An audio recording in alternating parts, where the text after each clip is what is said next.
Hey, welcome back to my channel. It's your girl T, and as you can see, this is another cooking video.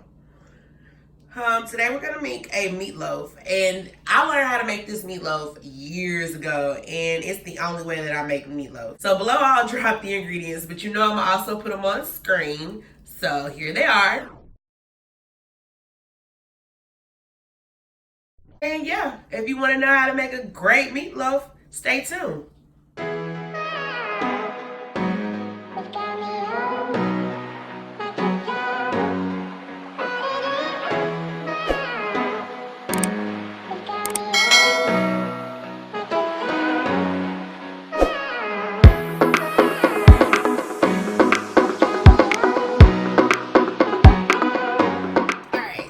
We already talked about how this is going to be a cast iron series for the next couple of weeks.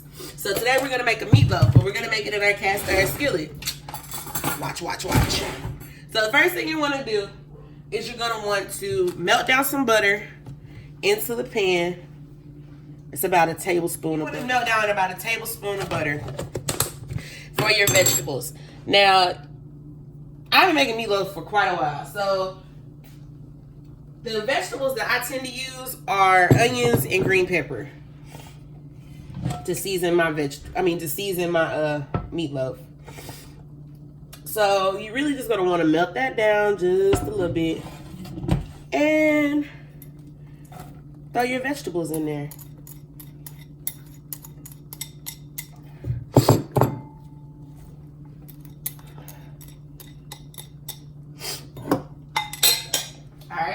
Now that they're in there, you're gonna want to let them cook, and this is gonna take probably about, I want to say maybe 5 or 10 minutes for them to start cooking down. Your heat is gonna be on a medium low setting, and yeah, I'm just gonna go ahead and cook these vegetables real quick, and once they get done cooking, I'll be right back with us. Want to add, once your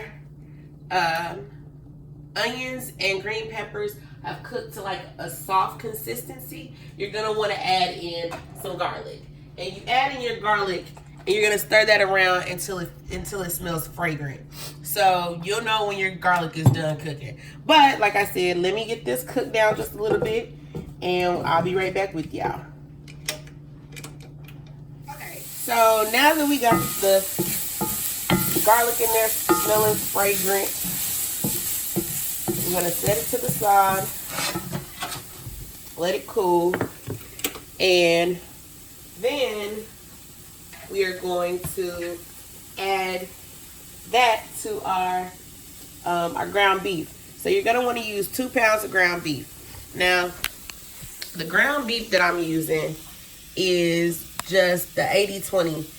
I don't use anything under an 80-20 mixture. So you mean it's like 80% fat, 80% meat, 20% fat. Anything other than that is too fatty for my liking and too much grease. So I don't use anything below that. And give me just 1 second and we'll dump everything in. I'll get my counter space cleared out so I can show y'all the next steps. And we'll go forward. So now you're gonna want to add your seasonings. So the seasoning list includes, it's gonna be a teaspoon of black pepper, 2 teaspoons of seasoning salt, 1/4 teaspoon of mustard, dry mustard, 1/4 teaspoon of marjoram, 1/2 teaspoon of thyme, and 3 to 4 teaspoons of fresh parsley. Now, that's just a guide, because at the end of the day, you're going to want it to taste like how you want it to taste. And I'm going to show you a trick to make sure that your meatloaf is going to be good before you even start the baking process of it. So you're going to mix that all together. You're going to add in 1/2 cup of milk. And you're going to add in your barbecue sauce. Ooh, and chili sauce. So it's like 1/4 cup of chili sauce, 1/4 cup of barbecue sauce. And then you're gonna want to add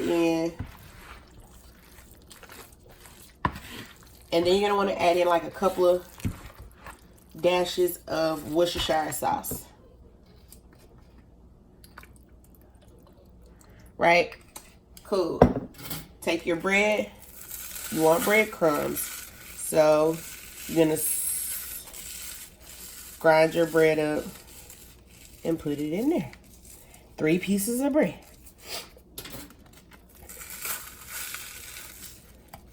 Now you want to get your skillet back warm, and you might need to add a little oil to it again, but that's fine.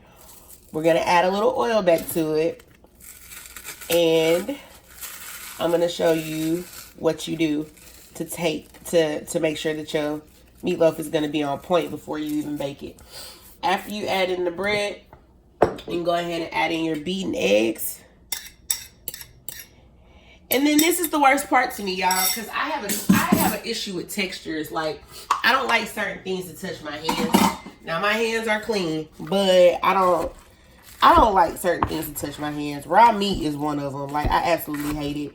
And I probably should invest in some gloves for this channel. Normally, I make my daughter do this part, but she's not home.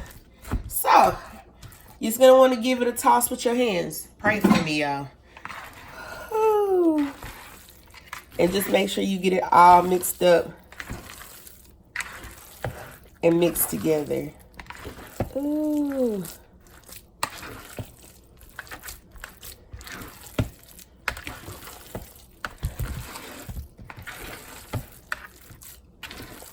See, my hands ashy because I cleaned them. Now I ain't add no lotion back to them. It's cold out here. But yeah, you just gonna want to mix it all up. So let me get that mixed up. Make sure my oil in my skillet is a little heated up. And I'll be right back. What you're gonna want to do is make you a little meatball. Probably about that big. And once you make your little meatball, you're gonna want to add it to the skillet and let it cook. Once it's cooked, you're gonna want to taste it. That's gonna let you know if your seasonings are off, or if you need to try again or add more, or figure out how to salvage whatever it is you got. Hopefully it's not gonna be the latter, but yeah, that's why you start out small with seasonings and then go bigger, especially if you're newer to cooking. So prop this up. We're just gonna let that cook. And yeah, I'll let y'all know how I feel about it here in a second. Now while we're waiting on our test patty, what we're gonna go ahead and do is mix up our glaze that you're gonna want to put on top of the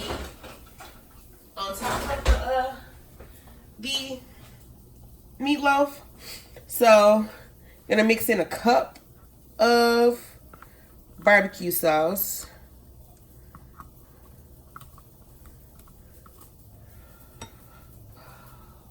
1/4 cup of chili sauce and 1/4 cup of ketchup.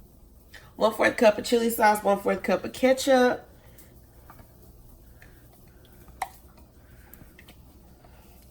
And then me, personally, I add in, and this is just me on my own accord.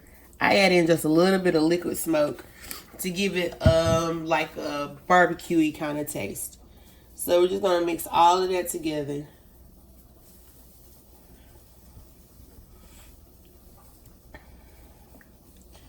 And at this point, your test patty should be done. Let me get a, let's see. So we done mixed all that together. If you're using a spatula like this, just make a folding motion to make sure everything's all mixed up. But this little spatula is gonna come in handy in just a second, and you'll see why. So give me just one. Oh, not even give me one moment. That's our little test patty, right? Now, get a fork. Just gonna take it out, let it cool off, and then you're gonna test it. Make sure everything is A1 with it. Once you discover that everything is A1, what you're gonna do is you're going to put your meatloaf into the pan. Now everybody said we don't never put anything in a cold cast iron, and we're not. Also, I forgot to tell y'all, to, ooh, those are my potatoes because we're having potatoes with it too.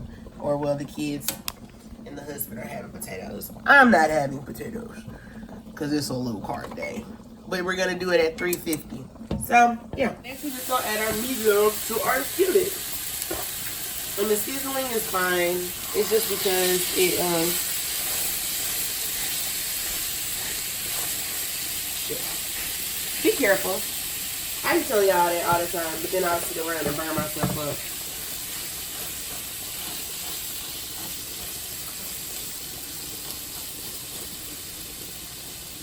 And then you're gonna get your glaze and pour your glaze on top and spread it out. Once your oven is ready, you'll be good to put it in the oven. You want to use like half of your glaze on top of it at this point. Spread it out.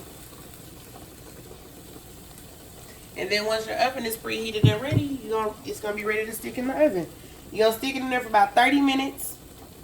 Take it back out, put more glaze on it, stick in there for another 30 minutes, and then you'll be ready to eat. So, give me just one moment. I'm going to put everything in the oven. The next time y'all see me, I'll have a meatloaf. After it's done cooking for about an hour, you're going to want to take it out your oven. And it's going to look like something like this. So, what you want to do now is let it sit for like maybe 5 or 10 minutes. Just to make sure everything is well like gelled together and all of that and don't have any pieces falling apart. And you're ready to eat. Once again, I thank y'all for watching my channel. Make sure you like, comment, subscribe, share. Hit the notification button. That way you don't ever miss a recipe. And yeah, I'll see y'all soon.